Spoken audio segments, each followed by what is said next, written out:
अब हमारे पास है क्वेश्चन नंबर 7 जो कि हमसे कह रहा है a tyre has 3 punctures, the first puncture alone would have made the tire flat in 14 minutes. The second alone would have done it in 28 minutes. The third alone would have done it in 56 minutes. If air leaks out at a constant rate, how long in minutes does it take for all the punctures together to make the tire flat? एक बार हम इसको हिंदी में भी पढ़ लेते हैं।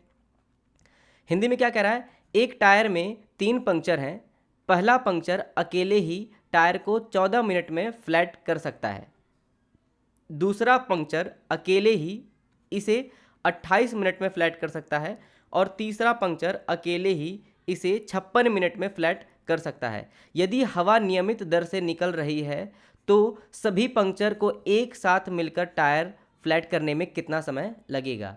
ठीक है, हमें ये बताना है। तो सबसे पहले हम क्या करते हैं, यहाँ पर जैसे कि पंक्चर होल है, सो पंक्चर होल को यहाँ पर हम क्या लिख लेते हैं, पहले एच होल को H1 और दूसरे को हम H2 और यहाँ पर हम H3 लिख लेते हैं, थर्ड वाले को। ठीक है, सो अब जो H1 है हमारे पास वो टोटल कितना मिनट ले रहा है, सो H1 14 मिनट ले रहा है फ्लैट करने में। ठीक है, और H2 कितना ले रहा है, 28 मिनट, और तीसरा हमारे पास होल क्या कर रहा है, वो 56 मिनट ले रहा है। ठीक है, अब हम मान लेते हैं कि टोटल उनको कितना हवा निकालना है हमारे पास। तो टोटल हवा निकालने के लिए हमारे पास क्या होता है, टोटल वर्क, और हम इसका क्या कर लेंगे, हम एलसीएम ले लेंगे। ठीक है, सो एलसीएम कितना आएगा हमारे पास, 14, 28 और 56 का, सो ये आ जाएगा हमारे पास 56।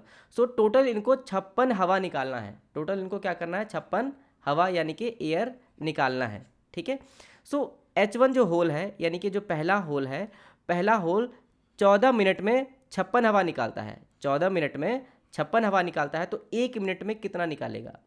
सो 1 मिनट में हम क्या करेंगे, तो 56/14 कर लेंगे, तो यहाँ पे क्या है, 14 चौको 56 यानी कि यहाँ पर 4 आएगा। ठीक है, सो जो 4 आया हमारे पास, ये क्या है, बेसिकली ये 1 मिनट में निकाला गया हवा है, जो कि बेसिकली ये H1 का एफिशिएंसी हो जाएगा। ठीक है, इसी तरीके से हमारे पास H2 28 मिनट में 56 हवा निकाल रहा है, या फिर हम ये कह सकते हैं कि 56 काम कर रहा है। ठीक है, सो H2 जो है हमारे पास 28 मिनट में 56 काम कर रहा है, तो 1 मिनट में कितना करेगा, तो 56/28 यानी कि 28 दूना 56 यानी कि 2 काम करेगा। इसी तरीके से जो H3 है हमारे पास, वो 56 मिनट में 56 काम कर रहा है, तो क्या करेगा, 1 मिनट में कितना काम करेगा, तो 1 मिनट में वो 1 काम करेगा, तो ये एक इसकी एफिशिएंसी हो जाएगी।